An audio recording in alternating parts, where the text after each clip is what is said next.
If I'm blocking Angelica's pull request and I leave a bunch of comments and some of them are like, great job, this is really cool. And some of them are style and some of them are actually questions. And then some of them are actual blocking, like requests for changes. It helps kind of narrow to those and like create more of a clear checklist in a way of what you're expecting to be changed before being asked to re-review the code. So I just think it's helpful, even if you are formally like blocking the pull request, to communicate like what things you expect to be changed before you think that it could be merged.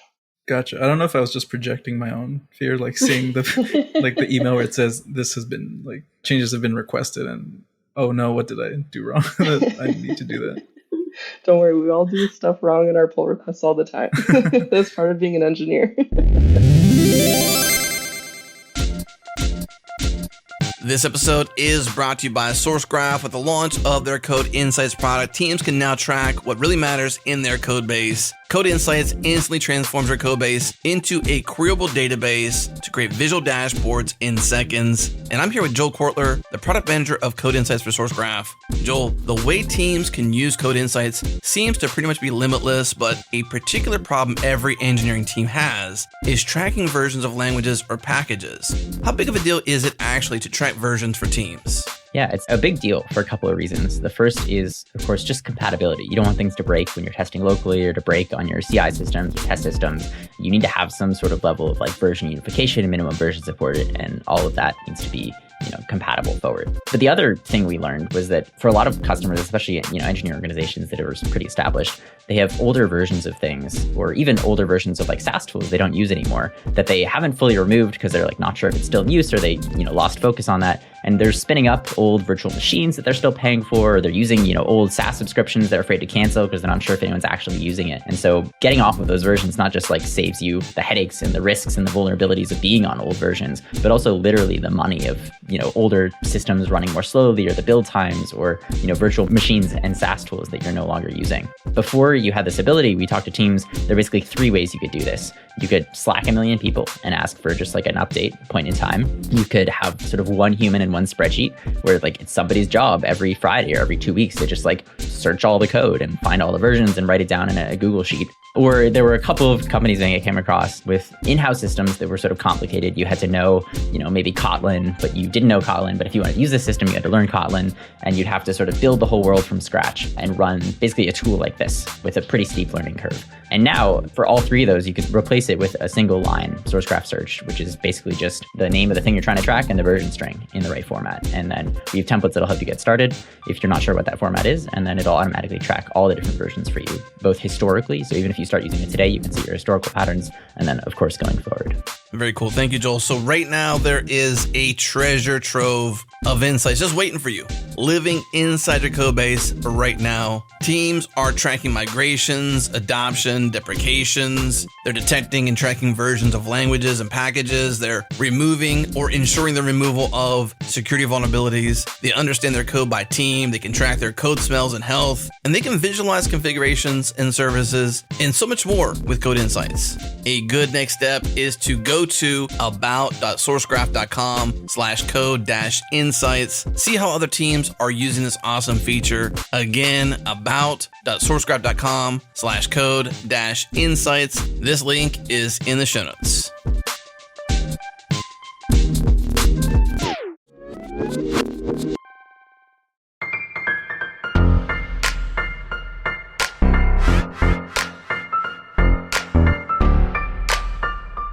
Let's do it. It's go time. Welcome to Go Time, your source for diverse discussions from all around the Go community. Subscribe to the pod if you haven't yet. Head to gotime.fm for all the ways. And if you dig the show, please do tell your friends. That'd be pretty cool. Special thanks to our partners at Fastly for shipping all of our pods super fast to wherever you listen. Check them out at fastly.com. And to our friends at fly.io. Host your app servers close to your users. No ops required. Learn more at fly.io. Okay, here we go. Hello and welcome to Go Time. Today we're going to be talking about PRs. What makes a good PR? How do you do the best PR review? Is there such thing as a PR that is too small, too big, too filled with emojis. We'll be debating all the details and trying to help our fellow gophers master the art of the PR. Today, I'm joined by 3 wonderful PR pros. First, we have the wonderful Jeff Hernandez, who is an associate software engineer at the New York Times. Hello, Jeff. How are you today? Hi, doing well. Thanks for having me back. Thank you for joining us again. Next up, we have Sarah Duncan, who's a staff software engineer at the New York Times. She also teaches an introductory programming course at a high school. So thank you for joining us. I know you're a first-time GoTime guest, so lovely to have you. Yeah, thanks for having me. And last, but certainly not least, we have Natasha Dykes, who is a senior software engineer at the New York Times and happens to be a cycling enthusiast. Hi, thanks for having me. Hiya. Thank you for being here. And we have the beautiful, the wonderful, the incomparable Natalie, who is my co-host. Hello. Hi, Angelica. I think it's very smooth you skip pronouncing my last name. I would probably do the same thing. It's so complicated. I haven't been on in a hot second, so I'm kind of trying to minimize the amount of babbling and mistakes I get myself into. It's a great strategy. Yeah, we'll see if that persists throughout the episode. I might just get overexcited and fumble over my words. But thank you all for joining me today. I'm extremely excited to talk about PRs. So we're going to start with the very basics. What is a PR and why do we even do them? So I'm going to pass over to you, Sarah. When you're talking to your wonderful high school students and they go, what is a PR? Like, what is this thing? How do you explain it to them? Sure. Well, PR stands for a pull request, and it is typically used to refer to somebody who's been making changes to a shared code base, making a request to add those changes back into the common main. Typically, it's like a branching situation, so it's the main branch of that code base. And that also typically corresponds to moving that code into production if it's a production system.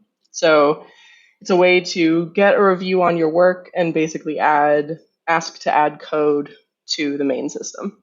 And why is it useful? Why is this something that we want to be doing? Is that something that maybe, I don't know, like Jeff, do you find PRs useful? I mean, coming from at the Times, at least I'm an associate software level, so I'm kind of like the entry level.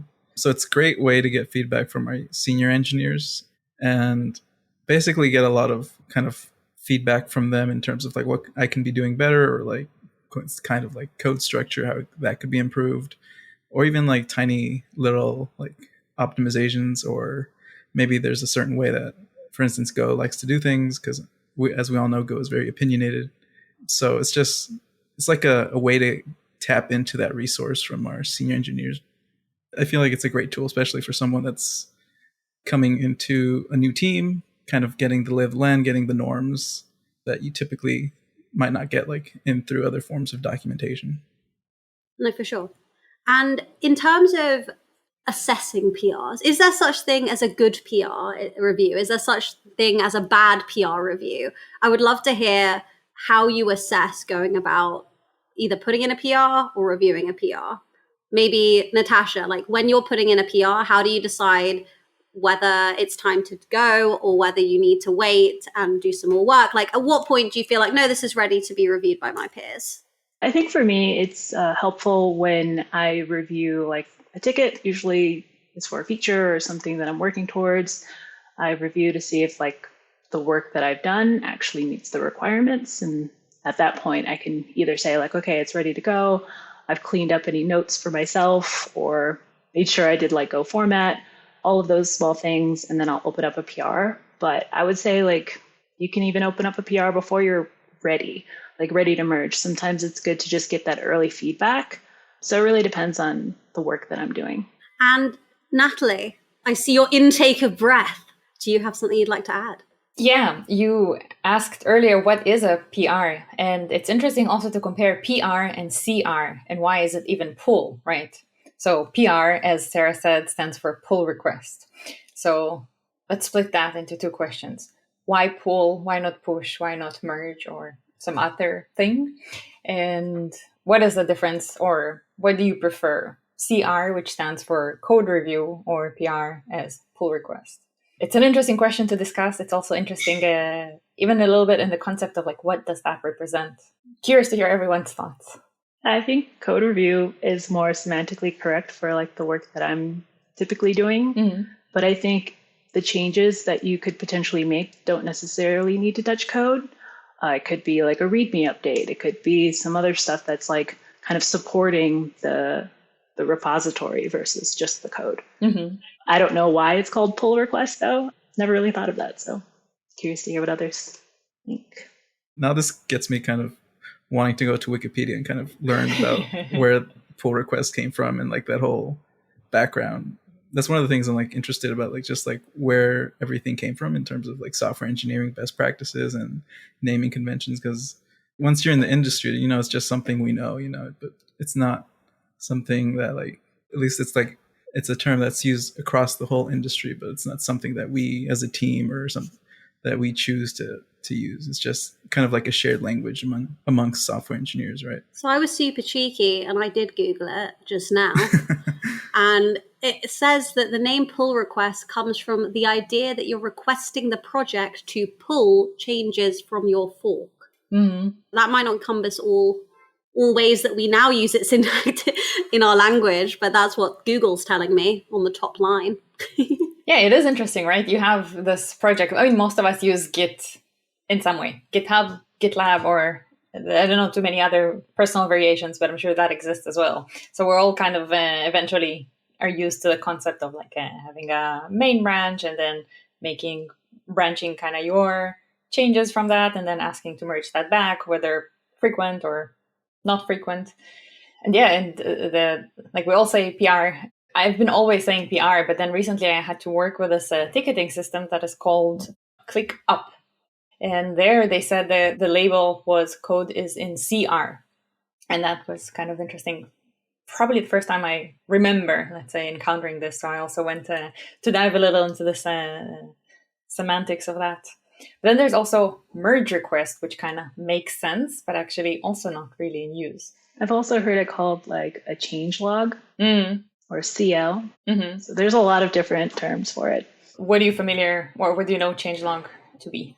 It's the same thing as like a pull request, but certain companies call it a change log. So you're submitting a change log? Yeah, that's what I've understood it to be. It's just like something I heard in passing. Mm-hmm. Yeah, I've seen that in the Go repository, like in references to like the actual like the GitHub Go repo and like issues, people referring to change logs. Yeah, it's a Google thing. It's a Google thing, yeah.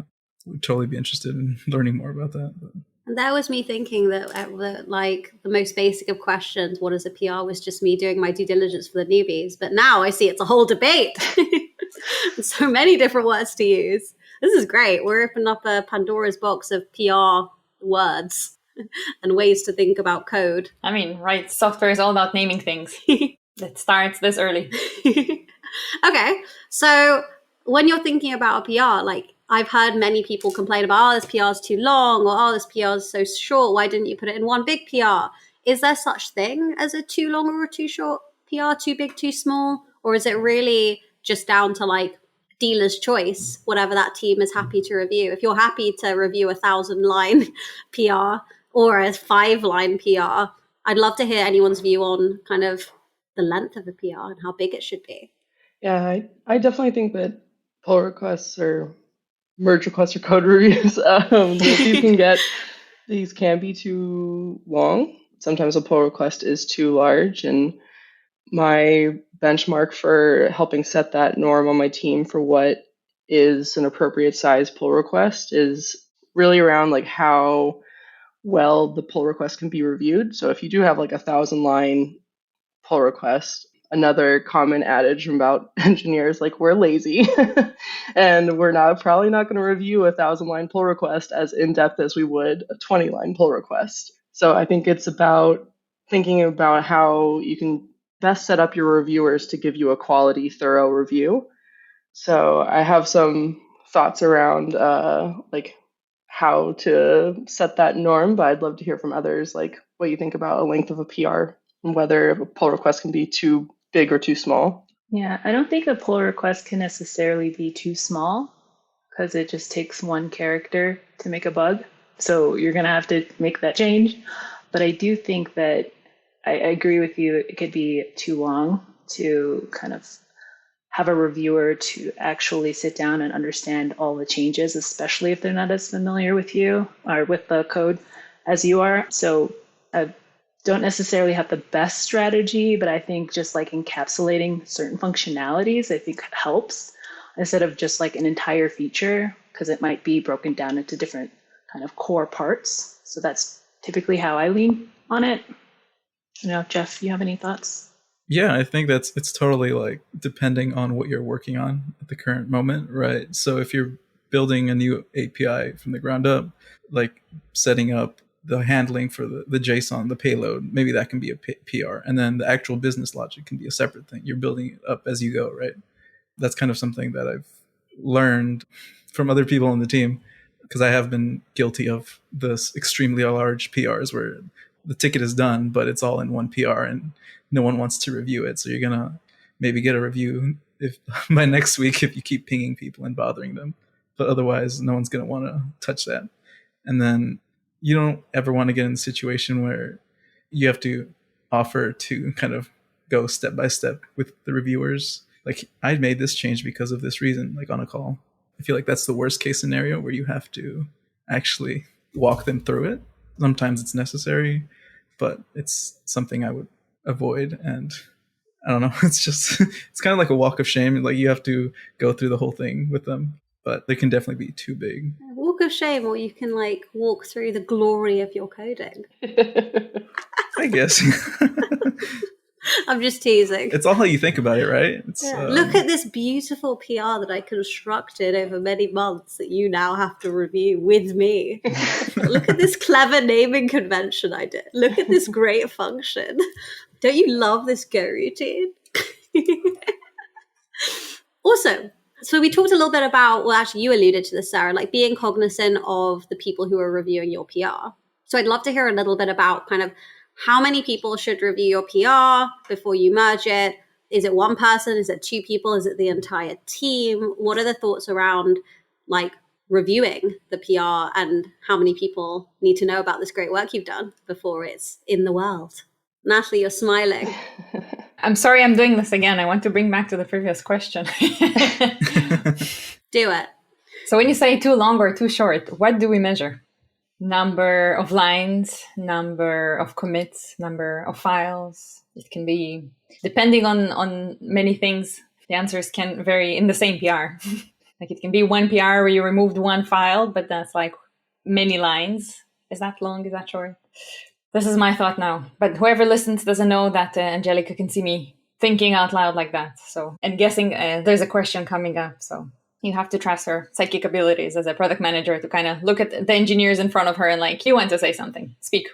That's the secret superpower of product managers. Yeah, I can see it. Also, I'm learning like now, actually, just as a Go Time host, that every time I ask a question, I should pause and defer to Natalie and be like, do you have a follow-up question? That is a great question. I'm very glad that you answered it. That definitely makes sense. Asked it. I'm already babbling. Do you have a view on that? Yes. Wonderful. I'd love to hear it. But we're here to hear other people's opinions. So I am curious to hear the crowd's opinions more than I am interested in sharing. I mean, I'm also happy to share mine, but I'm more curious about others. Is there a convention in your team, for example? Would you say this is too much? Like, what would you look at? Yeah, I'm really curious about hearing more about Sarah's, like the team standard, but at least from me, if I'm reviewing something, the first thing I look at is the number of files that were changed. That's just like the easiest thing to look at. If it's like a long list, I am going to go to lunch maybe and then come back to it later. It's definitely easier to just to review something that's like a couple files versus something that's touching multiple directories at a time. And then, because then I have to go back and forth referencing things and seeing how it might affect other things. So it's definitely files would be my number one thing. And then typically the norm on our team is one commit. So it's not like one commit per PR. So it's not something that gives much information for us. Yeah, I definitely think files are a good initial indicator. And sometimes that can be misleading because you could have a bunch of files that only have one line change, or you moved a folder into a subfolder and that changed like a bunch of files and you can just check all those off as okay. But I think that it's a good question, Natalie, because I think it's a hard thing to actually measure well. And the analogy I try to use and that I recently used at the New York Times to kind of explain like how to break down your PRs ties into your question, Angelica, about the number of reviewers. But my analogy is that if my ticket is to bake a cake, and let's say it's chocolate cake, we got some buttercream frosting, little raspberry layer in there, it's a nice cake. If I go and bake the cake and come back, and Angelica, you're a frosting expert, and Jeff, you are a cake expert, and Natasha, you're the absolute queen of fillings, it's harder. I have to get all of you in a room and cut a slice of cake, and like you have to pick it apart and like be an expert on your piece, and it takes more work to give feedback, and it takes more work for me to go fix something. So if I'm trying to perfect the chocolate cake and Jeff, you're like, this cake is too dry, like you have to go back and make it less dry. That is so much more work for me to reconstruct that cake all over again.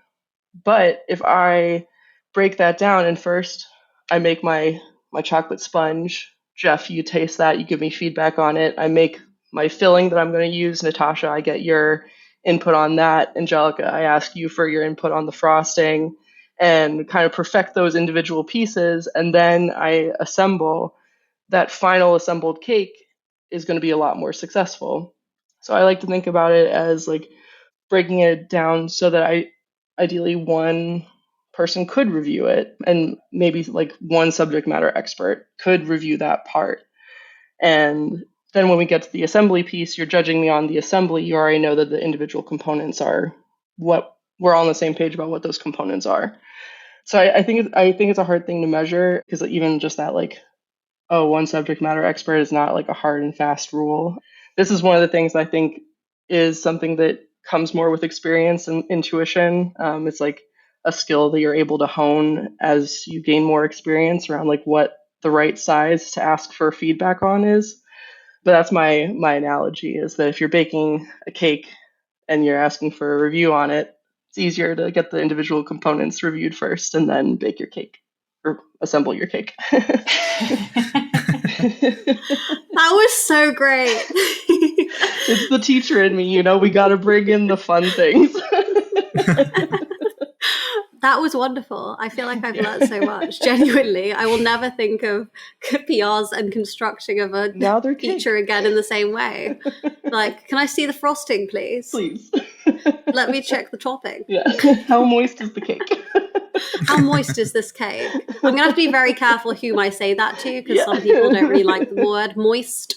I don't particularly, but it's fine. Judge your audience, yeah. Judge my audience. Good perception. So flipping over kind of to the other side of a PR, how do you go about reviewing a PR? I'm going to pause. Natalie, would you like to talk about putting in a PR in any more detail before we switch over? No, sorry. I'll go back to being German and sticking to the schedule.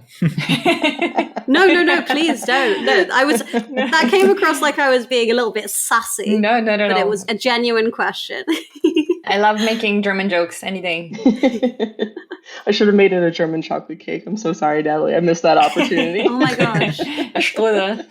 This is Austrian. Natalie will be the final, like, once the beautiful cake has been constructed. She is the ultimate SMA. Wait, did you use sugar or salt? The ultimate taste tester.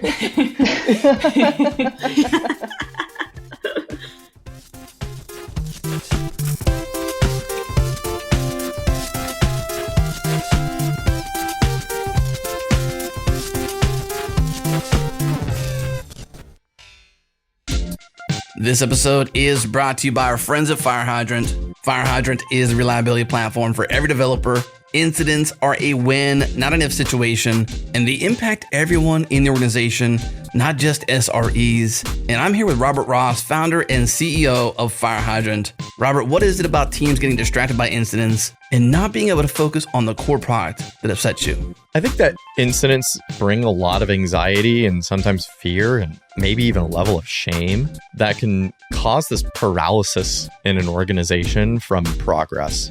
And when you have the confidence to manage incidents at any scale of any variety, everyone just has this breath of fresh air that they can go build the core product even more. I don't know if anyone's had the opportunity, maybe is the word, to call the fire department, but no matter what, when the fire department shows up, it doesn't matter if the building is hugely on fire. They are calm, cool, and collected because they know exactly what they're going to do. And that's what Fire Hydrant is built to help people achieve. Very cool. Thank you, Robert. If you want to operate as a calm, cool, collected team when incidents happen, you got to check out Fire Hydrant. Small teams up to 10 people can get started for free with all the features. No credit card required to sign up. Get started at firehydrant.com. Again, firehydrant.com.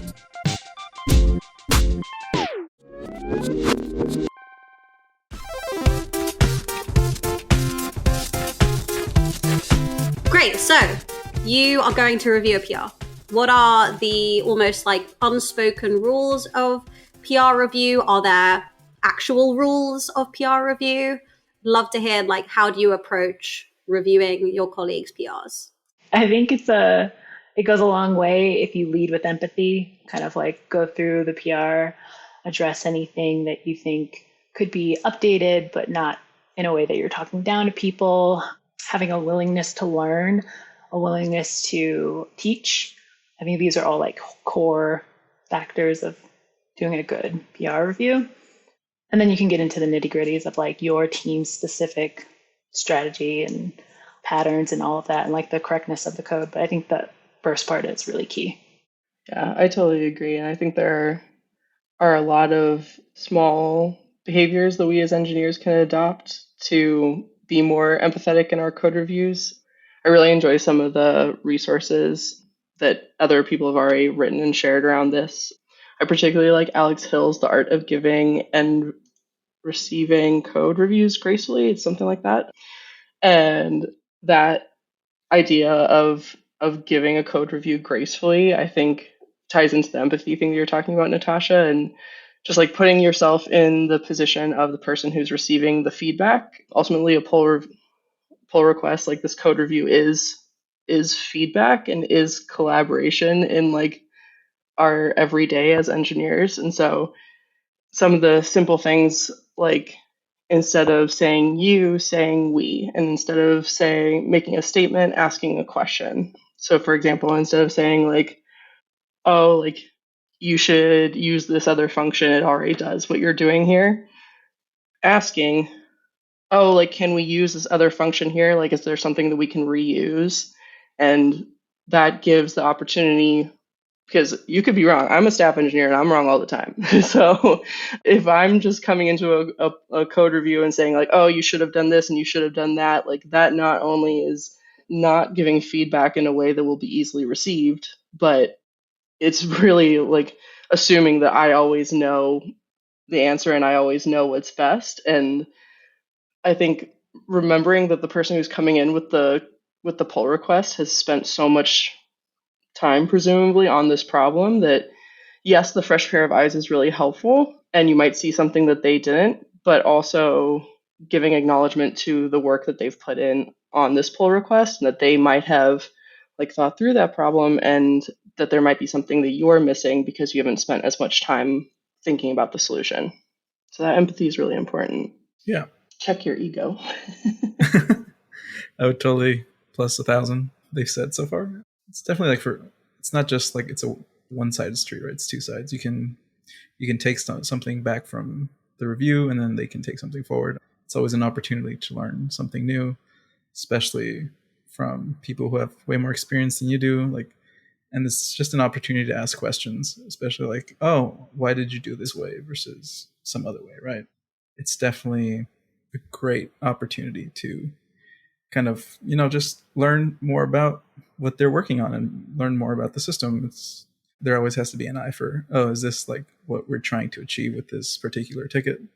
But definitely leading with empathy is something that's great. I also want to look up that article now because I've never read that, the Alex Hill one. So it's really great. I'll make sure I put it in the episode notes. And it is a great article. So when you're thinking about reviewing, are you predominantly reviewing for functionality and like, does this thing work? Or are you also commenting / what are the, I guess, rules around commenting on like style, like how the code has been written, the stylistic choices that have been made? I think a bit of both. Yeah, definitely. And not to over-reference this article, but one of the things I think is like one of my key takeaways from this was that there are those kinds of like code style things that can be automated. So having a team norm of like, oh, we're all using this linter for this code base, we're using this formatter, pre-commit hook, those have to pass before you can make this pull request. It just automates away a lot of the things that we can be kind of nitpicky over. But sometimes there are more like code patterns, and those are harder to automate, but they can be like a source of contention because there can be a lot of very strong opinions around what patterns we're following and how code should be structured.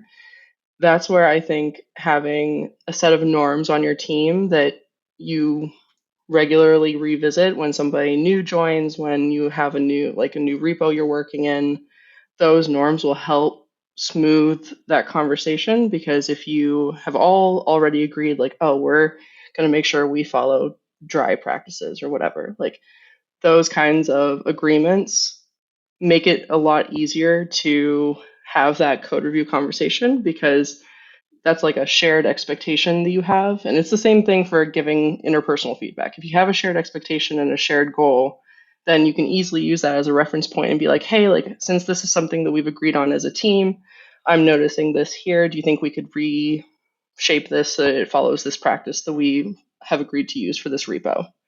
And that's a much easier conversation to have than like, oh, I don't like how this is styled, I think we should do it this way instead, and kind of like bringing your perspective into it. It's a lot easier to bring like a team norm that you've already all agreed on, that's like the team's perspective on this and the team's perspective on how to move forward. It's really important, like having that team understanding, right? At least in my previous company, we had like shared standards as to how things, we had like pillars and everything, that we had like a standards committee that we were trying to, for like code style and stuff like that. But just like on the other side of the coin, I'm kind of like, sometimes if I see a spelling mistake, I will point that out in the PR, just because it's like, if it's already committed and I see it, I wish someone had called that out in the PR, and I will put in like, in my PR, I will fix it. So it's just like those little tiny things that kind of add to your personality as a reviewer. Like, you might be known as that person that calls out your grammar mistakes, which I feel like I used to be, and I'm not as much these days, but when I see it, I will sometimes call it out. I think I've gotten that feedback on my review from you, so my PR can attest. I'm intrigued. Do you review differently depending on the level of the person that put in the PR? I.e., like if you're going in and you're reviewing like a staff engineer's PR versus a associate engineer's PR, do you approach it differently? The reason I ask is that, maybe this is a leading question, say you're a staff engineer and you're reviewing the PR of someone you know is like preferably new, would you approach that slightly differently in that you might add more comments, maybe more detail as to why you've suggested it because you know this person's still learning? Or agnostic of level, you approach every PR in the same way? I.e., like, to summarize, does it matter who put the PR in? I think it could help. Like, if I know that someone is more new to the company or to the team, I usually kind of pepper my review comments with links or like context, or even ask like if they want to kind of like jump on a call and we can talk through certain things if they have more like follow-up questions, just so it's a little bit more synchronous conversation wise instead of like kind of all over the place. But I also try to leave like good feedback, even if like there's a person who's above me and, you know, run laps on me with like the work that they do. I like to just say like, this was great, I learned a lot, or, praise some of the work that they've done, because I think it can be easy to just not get that type of feedback as often because you're kind of expected to do that kind of work. So being the least senior person on the team, it's difficult not to like feel intimidated by other engineers when they ask for reviews, because you're like, oh, I'm early in my career. What do I have to offer to someone else who's been working for like 10, 15 years? But I try not to think of it as that as much anymore. I try to think of it with my current understanding of things. I try to give the best feedback I can to that person, because it's always nice to have a second pair of eyes, even if they're less experienced. It's always nice to have like fresh pair, and then who might see something that you've missed and take it as a learning opportunity at the same time for myself.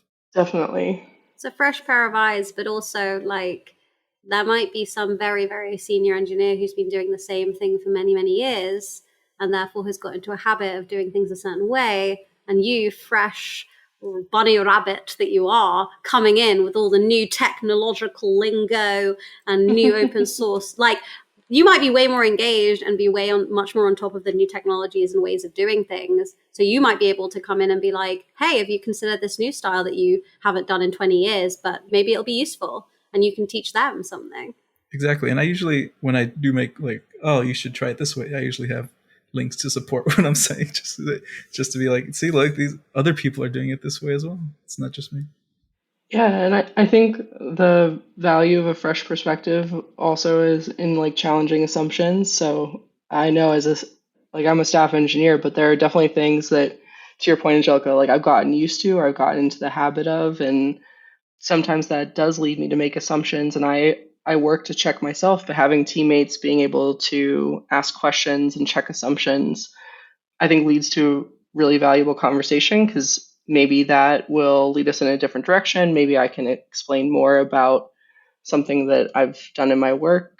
But I actually think when I'm approaching reviews and when I'm asking to be reviewed, I think of it more as like the subject matter expertise in a code base, because I recently switched teams and I'm coming onto my new team and I have a lot of wealth of knowledge in terms of architecture and some of the things that I'm bringing from my past team, but I'm actually learning some of these languages for the first time. And so even though I have a big picture idea around our architecture and I'm doing a lot of things as the tech lead for my team, some of my teammates actually know these languages and the language patterns that come with these repos better than I do. And so I actively look for them to be critical of the code that I'm putting forth, because that allows me to learn the same way that if they were putting in a PR in Python and I'm more expert in Python, I would want to teach them some of the things that I have picked up about Python along the way. So I think I actually think this is an area where I hope leveling doesn't matter. It's more about like the subject matter expertise in a repo and like helping that person level up their expertise like a little bit further. And anybody can help anybody else level up their expertise more. It's interesting to hear from me all the answers. I guess you're all US based and you all mostly work with American colleagues. Is my assumption correct? Or would you say your teams are kind of with also, or you get to work, let's say, with people from other people who are not Americans? Yeah, I've worked with like non-native English speakers before. On my current team, I'm working with mostly native English. All the engineers are native English speakers, but one of my teammates even was recently working with some of our engineering teams that are working out of other countries as well. So we have some international work. Would you say your experience of feeling comfortable to correct and to be corrected is the same as with people from the same background as you? Or is it different in any way when you like review the code or get reviewed by people who are wherever they base, like just grew up in other places? Yeah, that's a really great question. I definitely think that I have an easier time giving grace to somebody who's giving me a review if English isn't their first language, because tone is a hard thing to pick up. So both I've worked with whether like English is not their first language or whether somebody has issues with tone for some other reason, like some kind of like mental like illness or disability is probably the better term for thinking through like how something is going to be perceived. I've worked with colleagues who are like on the spectrum, and that's not always like something that they have an easy time interpreting and figuring out how tone's going to come across. So in those situations, it's easier for me to give empathy to that person when they're giving me a review, being like, oh, they didn't mean that to hurt my feelings. They're just giving me feedback. But sometimes because we are a big company, like sometimes you're getting a review from somebody you don't know. And so you don't always know if that's the case. So I think it's easier when you're working with somebody you know. Mm-hmm. If English isn't their first language, I always have an easier time being like, oh, they didn't mean it, like in a way that hurts my feelings. Yeah. Sometimes that's harder for me to like get to that point if it's somebody who isn't like a native English speaker. And it's one of those things I think is easy to make assumptions around, which is why I brought up like them working with somebody who is like neurodivergent. It's just like that's not always something you can tell right away. And so it's easier to tell when English isn't somebody's first language. But I try to like take that empathy that I learned working with those colleagues and bring it to all my other colleagues as well. It's also interesting to think of, yes, English is not native language. That's like a very good differentiator. And also different cultures have different relationship with feedback or even saying somebody, you did something wrong. Yeah, no, that's a good point. Being the only person who is not in the US, I would actually love to hear like your perception on this. I know you keep on saying we need to hear from the guests, and I agree, these wonderful guests, but I would love to hear your experience. I mean, I got culture shock moving to the US, but I wasn't reviewing PRs in London. And you are a native speaker. Yes, and I am a native speaker, so I have those two things which make it slightly easier coming in, but I would love to hear your perception and kind of what you've heard from colleagues, friends, and your experience. Almost all the teams that I worked in are quite mixed because Europe is a lot easier for work relocations. The green card and so on exist in the US, but it's quite harder than just a work visa in Germany or other European countries. So I don't remember the last time I worked in a team where everybody comes from the same country, or we had like more than 10% native English speakers. Although English is always the main language because you need to have something that is not the programming language. And I think in the beginning, I used to have some kind of misunderstandings exactly because what was said, like understanding empathy, understanding they did not mean that, they meant this, coming across myself sometimes as a bit more, why don't you say that in a nicer way, and so on.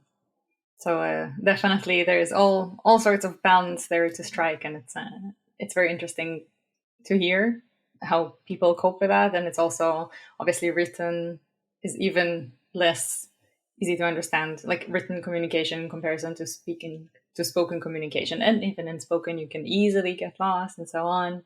Intonations mean different things. The thing about cultures that say that sometimes it's kind of impolite either to correct or even to just say no to someone. So I had to learn and actively practice that when I propose some idea, I have to start with something like, feel free to reject that, or there might be better alternatives, but, and sometimes it's still, depending on the context, it sounds sort of foreign, but I think it's fine that it sounds foreign because it's kind of like a standard across all the different cultures you'll get to work with, that this is being nicer over being not nice enough. Yeah, definitely. My comment is going to be very like slightly less serious, but it came to mind and it sounded like something that I would love to do. Can you like attach voice notes to PRs? You have Looms and Git pull requests. Yeah, because I feel like I would love it if someone made like a suggestion and then I could like have a little voice note where they could say, this is why, because then you hear the tone and you hear them explaining it.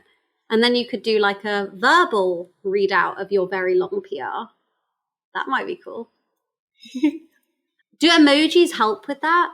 Like, I find it really difficult to communicate through my words without emojis. Like, I use emojis to help me more accurately portray the intention behind my comments, i.e. when I say something like, oh, I'm not sure about this, I'll do like a thinky emoji and like a funny like tongue emoji to show that it's like not like a what is this, because I feel like words are not enough, which is why, and those of you who interact with me regularly, I think it'll be very hard for you to find any space where I haven't put an emoji after my message or some kind of imagery, whether it be a meme or a GIF, to try and kind of level up my communication from just being words to having that extra layer of like emotion. Is it appropriate to add many emojis to your PR? I know that you can like add the emoji reactions, but within it, is that a useful tool that in fact could be used to try and alleviate that risk of being misconstrued via a just written word? So you mean the pull request description or actually each commit? I mean, open to views on either. Yeah, I recommend using emojis and like setting up norms around emoji use in like code review norms. It's like one of the suggestions that some of the other staff engineers and I put together in the norms template that we shared out with internally at the times. And I think it's the way that we use emojis in that template is around communicating the intention behind a review comment. So one of the things that is really hard to tell based on just the written word in terms of tone is like whether that piece of feedback is blocking or not. So is this just a stylistic thing that you think will help me level up my skills? Is this something that I actually need to do before merging in this code? That kind of communication can sometimes be hard, and especially I think within different levels. Like I know when I was more entry level, I had a hard time just like coming out and asking like, do I actually have to do that though? So we use emojis as a way of kind of categorizing the comment. So if it is blocking, you can communicate that being like, oh, like this will cause implications in this way. And you kind of, it's a good prompt for the reviewer to think about why it's blocking and communicate that. But it's also ways of sharing like stylistic feedback in a way that's not blocking and say like, oh, like I see that you did it this way. Like typically when I approach this problem, I do it this other way, just different styles, sharing my style. So I think it helps to kind of categorize the intention, to your point, Angelica, around what the comment is supposed to be communicating. It like adds a little bit of color, I think, to just the plain text otherwise. But curious if others have different opinions on it. Maybe you find them annoying. Follow up to that. So I'm 100% pro emoji, as people on my team can attest to. I am always using emojis in Slack, sometimes in GitHub. But I guess for that, if it's kind of meant to convey blocking versus not blocking, as you were like for your example, is that like a way to kind of not have to use the actual like supported GitHub feature where it's like you're requesting changes and kind of blocking the merge like full stop? Because I don't know how people perceive that, but maybe it could come off a little harsh, like actually using that feature, and maybe like the emojis isn't a nicer way to say that. But like if it's really blocking, shouldn't we just be using that specific feature to prevent it from actually going through? I think in that scenario, like you still do request changes and kind of formally block the pull request. But I know as a reviewer, if I get like changes requested on my PR and I go in and there are like 20 comments, it's hard for me to maybe initially like sift through those comments to figure out which ones are the ones that are causing the PR to be blocked. So it helps like streamline the communication in that way, where if I'm blocking Angelica's pull request and I leave a bunch of comments and some of them are like, great job, this is really cool. And some of them are style and some of them are actually questions, and then some of them are actual blocking like requests for changes. It helps kind of narrow to those and like create more of, I think, like a clear checklist in a way of like what you're expecting to be changed before being asked to re-review the code. So I just think it's helpful, even if you are formally like blocking the pull request, to communicate like what things you expect to be changed before you think that it could be merged. Gotcha. I don't know if I was just projecting my own fear, like seeing the like the email where it says this has been like changes have been requested, and oh no, what did I do wrong? I need to do that. Don't worry, we all do stuff wrong in our pull requests all the time. That's part of being an engineer.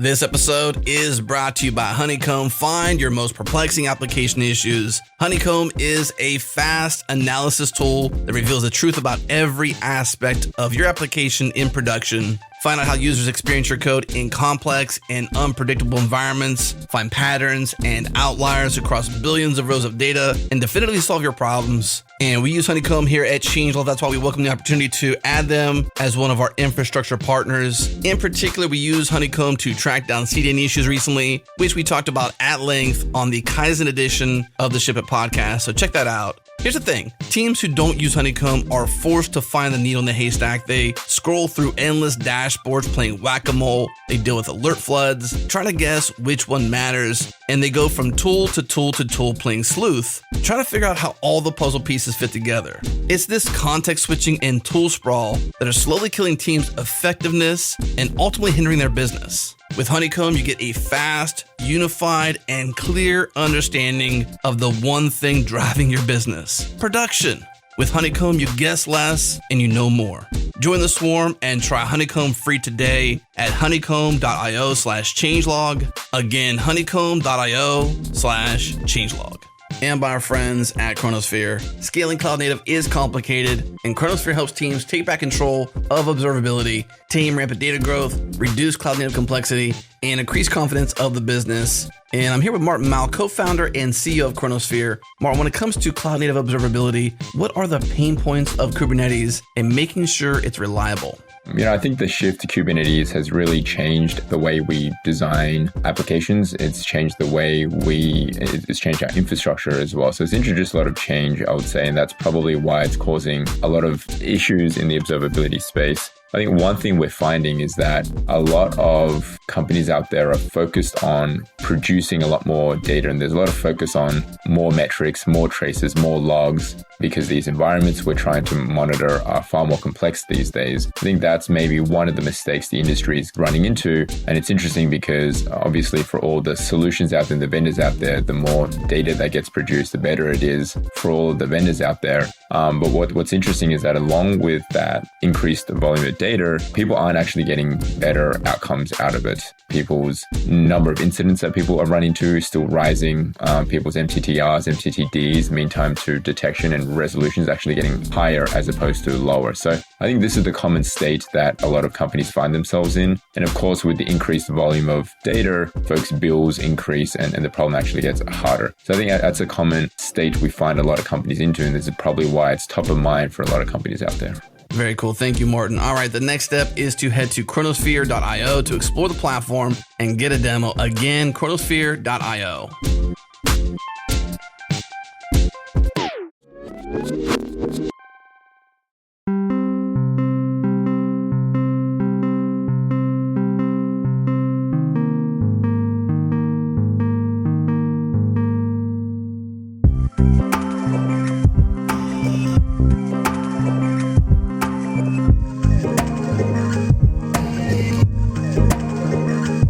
I just have one more question because we are running out of time, regrettably. But my question is, can you teach people how to do a good PR, how to review PRs? Is there truly an art to reviewing a PR, or is it really just us all bumbling through, learning as we go, trying to do the best we can?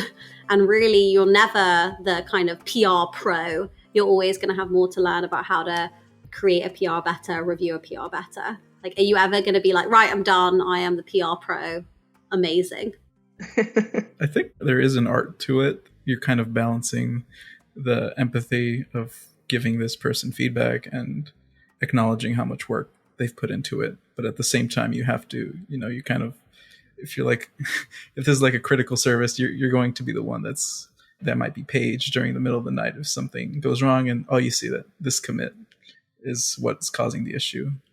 But also you kind of have to balance that with the time. You still have to get things done. It's a big balancing act of how much is something is this critical that this needs to get changed, even though it's a stylistic thing that goes against our team norms, but it's imperative that this gets through, or maybe they've already spent a lot of time on it. So it's definitely the art of juggling or balancing. So And I think just experience goes a long way. Like learn by doing. You can kind of experience a lot of things that you want to emulate, or things that you're like, wow, that didn't leave me feeling really good about myself. So I know not to do this in the future. But also like just getting more experienced in whatever language that you're working on to then make those suggestions that can make the code better and more performant. That's like another layer of doing a PR review, but still something that comes with more time. Yeah, and I think from the perspective of like authoring a PR and asking for a review, that's also something that is like a skill that can be honed and taught and improved at any level, because figuring out like when a PR is done, how big it is, but also in some situations, maybe you're introducing a change and maybe you have to like write up like why you think that change is the right path to move forward. And there's always room to improve on like making a concise argument. I think that's something that we can always improve on, is how to make a concise, clear argument for the change that you're introducing, or how to best like walk your reviewer through the pull request in just based on your PR ask. There's a lot of skills that can be honed in this whole process on both sides. Well, thank you. Regrettably, we've babbled all our time away, so we are going to move into our unpopular opinion time. Unpopular opinion. I actually think you should probably leave. Unpopular opinion. Right, so get ready, guests. We're going to jump right on in. Jeff, what is your unpopular opinion? I don't know how I'm going to top my last unpopular opinion, but I don't know. I feel like I'll just spark it's not a big unpopular opinion, but it's like, it'll start like a war, kind of like, PS3 or like PlayStation versus Xbox. I'm going to go with like dogs are the better pet than cats. I know there's lots of cat people. Whoa. I mean, so it'll be the unpopular opinion in this group, but I have 3 dogs. Okay. These are fighting words. Taking a strong stance. Just wait till your next PR. Yeah, they're fighting words, I know. It's I got your back, Jeff. I'm team dog. Team dog all the way, yeah. Sarah, what is your unpopular opinion? Yeah, I'll be interested to see how unpopular this is or not, but I think aspiring software engineers would be better off taking more writing and philosophy courses and fewer computer science theory courses. Yes. Interesting. No, that's intriguing. Why is that? Can we dig one level deeper? Yeah, I think a lot about being a successful software engineer is kind of this ability to be able to make a concise argument, be able to understand other arguments and perspectives and incorporate it, and use that to kind of revise your opinion and put forth another concise argument. We see this in architecture documents all the time. I was on the architecture review board at the Times for a long time, and I chaired it for a while. I know Natasha has been on the architecture review board as well, and we see so many long documents that could be half the size that they are. And I think a lot of engineers don't use the theory classes that they took in college, or assuming that if you are studying computer science in college, I think a lot of those classes are not put to use as a practical software engineer. But the area where I see a lot of software engineers kind of having to improve on the job is in their ability to make a concise argument. And my sister is getting her PhD in English, so I'm maybe a little biased because I see how much work she has like put into this skill. And I myself was my major was in the philosophy department, even though it was a logic and computer science interdisciplinary degree. So I used the skills that I got from my humanities classes more than a number of the computer science theory classes that I had to take in college. Okay. Jeff, I didn't know you renamed yourself Natasha, Jeff. I was just going to say, that sounds like a good Go Time episode, debating the value of like a computer science degree versus like a dedicated software engineering, because they're like 2 different fields essentially, right? Invite me back for that one. Shameless plug. I think we did one that was beating around the bush of that. I say a few maybe it was years ago, a few months ago. Me and Chris Brando, who's another Go Time host, did one around like English literature and its value to software engineering. But I think that was a while ago. So absolutely, let's do another one. But again, certainly not least, Natasha, what is your unpopular opinion? My unpopular opinion, I think, might be accepted in computer science, like this kind of circle, but who knows? I feel like the world doesn't need another superhero movie. There's too many of them already. I'm done with it. Like, there's so many other stories we could tell. So yeah, just let's end that. At least take a break for a couple of years. There are so many more bugs that need to be superheroes. We gotta have like Beetleman, Ladybird Lady, Caterpillar, Kazam. There's so many opportunities. Could do something with the gopher, like Gopher Man or something. That could be. God. But Gopher Woman. Okay, yes. Sarah, I loved what you said. You gave me an idea to see next time I have some free time to hack, I'm going to use something like GPT-3 to just create a plugin for GitHub that will just run whatever you want to say through that to sound more empathetic and more something. I don't know. But I love that. by the time this episode is out, maybe it will be on the marketplace. Incredible. This will be really, really, really useful for everyone. Yeah, send it my way. Action item for everyone listening. Make it happen. Come on, put our heads together. We can make it happen. Well, it has been an absolute joy talking to you all. Genuinely, I can't wait to get you all back. I have so many more episode ideas. I'm sure you do too, Natalie. I hope you have a wonderful rest of your days. But for now, adios and goodbye. All right, that is go time for this week. Thanks for listening. Now is the best time to subscribe. If you haven't yet, head to gotime.fm for all the ways. And if you are a regular Go Time listener, check out our membership program. Directly support our work, save yourself some time by ditching the ads, and get bonuses like exclusive content and free stickers. Check it out at changelog.com/++.